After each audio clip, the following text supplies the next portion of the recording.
Thank you for setting me up to talk about this. I know that you and many other Black people know the answer, but it is something that I'm still processing and it hits me really hard in the gut. And so I want people to understand that I am answering the question, what do I know? I'm not speaking for anyone. Many commenters today have pointed out how many affluent Black towns have been created and destroyed throughout United States history. And most non-Black people know about the Tulsa Massacre, Black Wall Street, Lake Lanier, but it was many Black towns. One commenter said over 60. And it's not that some Black people sometimes were able to establish a successful community that accumulated wealth. It's that Black people were consistently able to go anywhere and together establish strong communities that accumulated wealth and had education systems and businesses and were thriving. And every time it happened, people destroyed them. And then as you progress through time, it becomes less acceptable to burn and flood and massacre entire towns. So again, you have the passing of the Civil Rights Act in 1964, and the United States opens the door to Asian immigration in 1965. The United States has a long history of using immigrants to get in the way of Black people. And so I think that this system of using immigrant-owned businesses in Black communities is designed to siphon wealth away from Black communities. And another commenter asked me, why do I think that people are afraid of letting Black people build their communities and accumulate wealth and to thrive? And we see it so many times. It's because they fear revenge, because they know what they have done to Black people. But again, we have been told that if Black people wanted revenge, it would have happened already. That is not what they want. And I think that people think that the violence and exploitation and abuse of power that they have exacted upon Black people and all Black, brown, indigenous, and people of color is a universal human trait. And that if anybody has that wealth and power, then they would return that evil in kind. But it's not. It is specific to, and all Black people want is to be allowed to thrive and accumulate wealth and exist as other people have been allowed to do. Hey everybody, it's my hope that you all doing well wherever you are. So guys, our today's episode is based on an Asian American creator who focuses her content on sensitizing her community and the community at large about the Black American history. In this episode, she talks about many things, including them why white people are afraid of Black people's success and how Asian Americans have been used as a weapon against the Black people. The good thing about this video is that she even paints the comments in the video, so you can pause the video at any time you want to read the comments. So guys, from the comments it is clear that the palm colored people have been taught a different thing about the Black people while growing up, and about the American existence and that is how America came into existence. So I want us to watch this video together, guys, and I will be right back. Again, if you are coming across this channel for the very first time, make sure you hit that subscription button and turn the notification bell on. Yeah, let me know what you think about this down in the comment section. I'll be right back. I find that a good way to help people who have a different lived experience than you exercise empathy for the struggles that you face that they may not be familiar with is to help them understand. And I was hoping that you could help me understand what anti-white racism looks like. Can you tell me about how you don't know where your ancestors came from because they were kidnapped and enslaved? Or how you don't know what languages they spoke, what spiritual practices they had, or what traditional knowledge that should have been your birthright was lost, not because they were allowed to and wanted to assimilate, but because their enslavers or residential schools forced them to assimilate? Can you tell me about how your ancestors had explosives tied to them while they were building the United States railroads, and then as a show of appreciation, they were excluded from society for nearly 60 years? And could you tell me about the hundreds of towns that were destroyed, like the black towns and China towns and Japan towns, all destroyed by the same demographic? Can you tell me about the children who were unalived because they whistled at a woman or because they floated in a lake a little too far past the segregation line? And can you tell me how it was for your parents and your grandparents to be United States citizens who were put in internment camps on United States soil? Can you tell me how it was for your family to live in the back of their store because people who look like you were not allowed to purchase or rent homes?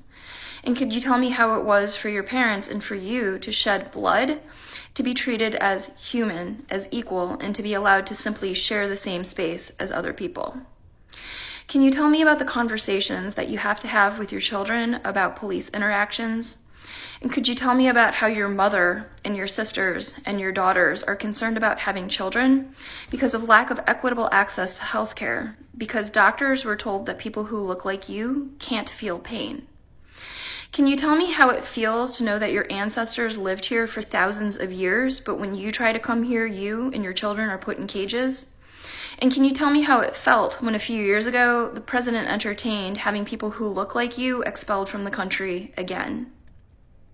Can you tell me what anti-white racism looks like beyond having your feelings hurt, feeling uncomfortable, and having your sense of superiority challenged? And when you're done telling me what anti-white racism feels like for you, could you please tell me why you're not fighting to end racism for everybody? Yes, this is really important. Asian Americans were redlined from opening businesses in white neighborhoods because white people didn't want Asian Americans operating in their neighborhoods and didn't want Asian Americans profiting off of white people. But because the positionality of Asian Americans is weaponized to oppress black people, Asian Americans were being given loans to open businesses in black communities, even though black people were not able to receive loans to open businesses in their own communities. And as I've said before, as a result of this, black wealth is essentially paid out twice when it goes to Asian American businesses. Once when the individual pays for the goods or services, and then again when the Asian American business owner removes the profit from the community. Because usually people open businesses in their own communities, and this is mutually beneficial, where the business owner is making a livelihood off of providing goods and services to their community, and by being a member of the community, they're contributing and they're investing back into the community. This is an ideal situation, and that is not what happens with Asian American businesses operating in black communities. Obviously, the issue of Asian American-owned businesses operating in black communities is a huge source of tension because it is part of the daily violence faced by black people in their own communities when they are disrespected as customers, to the literal physical violence, as was the case of the salon in Brooklyn, where a black woman was locked into the salon by workers while they beat her with broomsticks, to the damage done to the psyches of particularly black children when they are accused of shoplifting. And this isn't a topic that I'm going to be able to cover in one video, but it is a conversation that I do want to start. I think that if you ask some people what was the source of the tension, they'll say the LA riots and what happened in Koreatown, but you cannot mention the LA riots without recognizing the unaliving of Latasha Harlins the year before. A 15-year-old girl who was unalived by an Asian shop owner who thought that she was shoplifting orange juice, but the money to pay for the orange juice was in her hand when she was unalived. To overlook that is to value profit and property over black bodies, which is at the root of the United States systemically racist system and capitalism. But I think that we have to go all the way back to the Civil Rights Amendment of 1964 and then the opening of Asian immigration in 1965. So in 1964, white power structure almost faced accountability to black people. Black people should have started to be able to receive loans to open businesses in their own communities. But instead, in 1965, the United States opened the door to Asian immigration, and redlining meant that Asian Americans were receiving business loans, but only to open businesses in black communities, and black people were still not receiving loans to open businesses in their own communities. So where you have this weaponized positionality of Asian Americans being put in Black people's way, of course you are going to have resentment not only over the supplanted opportunity to open businesses in their communities, but also over the fact that the Black dollar is now being paid out twice. Once when the customer pays for the goods or services, and then again when the Asian business owner removes that wealth from the Black community. And I frequently heard the tension being framed as mutual misunderstanding, where these Asian shop owners didn't know about the civil rights struggles of Black people, and Black people were not familiar with the culture of Asian business owners.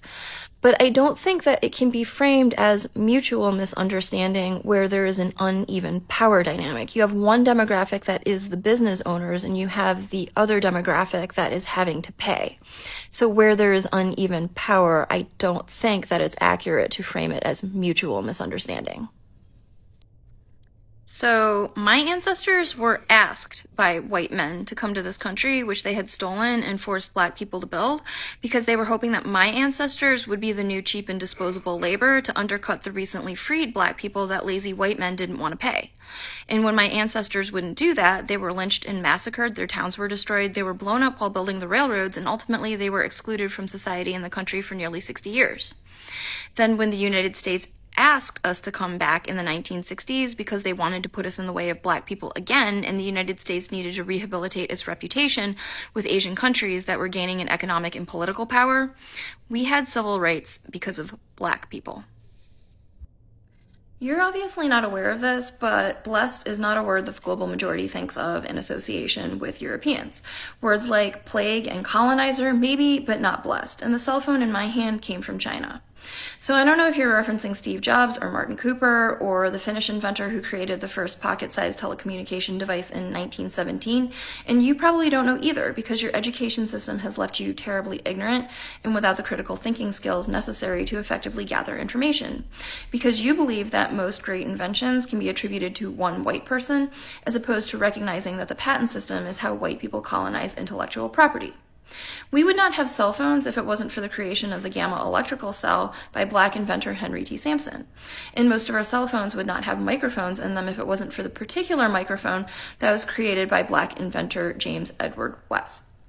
The creation of the first digital network, 1G, was launched in Japan, and then Black electrical engineer Jesse Russell pioneered the creation of 2G, which launched in Finland first. 3G launched in Japan, 4G launched in Norway, 5G launched in South Korea, and 30% of the world's cell phones are manufactured in China.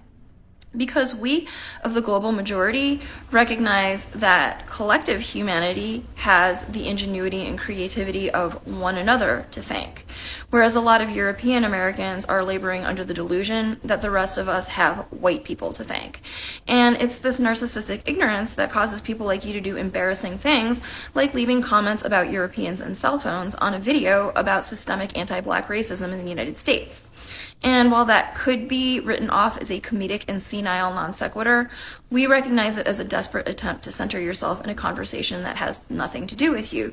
The irony being that white people like to say not all white people and they shouldn't be held accountable for the misdeeds of their ancestors, yet they want to be associated with the greatness of the things that they think they invented. Oh boy. So, John Michael Kohler was an American who invented the bathtub in 1883. But let's think about this critically. Do you really think that nobody took a bath until John Michael Kohler invented the bathtub in 1883? Doesn't make a lot of sense, right? So what he was talking about is the fact that Africans introduced bathing and the concept of personal hygiene to Western Europe in order to build a healthier society during the 800-year occupation of Spain. In particular, a man by this name introduced the practices of bathing, shaving, and using toothpaste, as well as drastically improving the eating habits of Western Europeans. Additionally, the first recorded history of people taking baths was in India in 500 BC. A lot of us have gotten used to how little history some people like you know, particularly where it comes to anything not Eurocentric. However, I have a tip. Before you make a comment like this, do a quick Google search for whatever you think the topic at hand is. In this case, who invented bathing or who introduced bathing to Europe, and then decide whether you still want to make this comment. Hey, buddy, your comment needs some help because when Dr. Earl Haas patented the tampon in 1931, he got the idea from his friend. She used a sponge because before this, women around the globe had been using tampons for thousands of years. There was a medical document that described the use of papyrus tampons that came from Egypt around the 15th century BCE. And I think what you meant to say was this modernized world was made possible by labor and ideas stolen by white greedy bad men exploited for ruthless capitalism. Because you are yet another narcissist who's been indoctrinated by the education system to lack the critical thinking skills to understand that patenting does not equal invention. Patenting is the colonization of intellectual property, because invention usually requires the collective efforts of a diverse group of people over time. As I tell my students when they're having difficulty learning something, try to be patient and don't be too hard on yourself. The ability to apply logical reasoning to historical fact isn't going to make sense to somebody who watches a video correcting an erroneous comment about the 1800s who responds with stay in the 21st century. But it's okay, we all have our strong suits. Being an ignorant bigot isn't mine, and intelligence isn't yours, but I'm sure there are things that you're good at that you can focus on and celebrate. And if you'd like to get better at being intelligent, again, be patient, practice every opportunity that you have, and I'm sure that you can improve. I hope that helps. Important facets of my personality include kindness and empathy and the courage to speak up against wrongdoing, which is why I spend a lot of time advocating for dismantling white supremacy culture and explaining the history of current forms of systemic oppression. And my original intent was to encourage Asian Americans to engage in anti-racist work and to unlearn anti-Black bias. But who knew? There are so many narcissistic white people who show up to center themselves in conversations that don't have to have anything to do with them unless they identify with racism, white supremacy culture, and upholding forms of systemic oppression. Welcome back. This Asian American creator, in her videos, she usually talks about how Asians were brought up. They were brought up to think that black people were criminals and dangerous people. In fact, they were brought up to think that the worst person you can ever meet in your life is a black person. This was until she started going to school. She was going to a school where majority of the students there were white students, but again there were black students there. Her best friend in the school was a black student. So this Asian American creator could receive bullying from the white students because she is an Asian. The black students from the school used to show her love. Her mom used to tell her to align herself with the white students. This was when she changed her perspective on black people. She even tries to educate white people about this. Now, there is a palm-colored person that tells this Asian American creator that even the palm-colored people face racism. This Asian American creator answers that by saying that palm-colored people cannot face racism the same way that black people face. She says that black parents have to teach their kids how to conduct themselves when they meet the police. Again, she also talks about how Asians have been used as a weapon against the black people. She says that Asians can be given loans to open businesses in the black community, not in the white community. The black people cannot be given the loans because the white people are afraid of their success. She also talks about pain, how black people are said that they don't feel pain. I've come across cases where it is being said that in America, black women, while going to give birth in hospitals, they are not being administered, pain medications. I don't know whether that is true, but You can tell me down in the comment section, those people in states, those black people in states. Yeah, so guys, it is clear that these white people are afraid of black community thriving, black community succeeding. I want you to tell me what you think about this down in the comment section. Until my next video, for now, goodbye.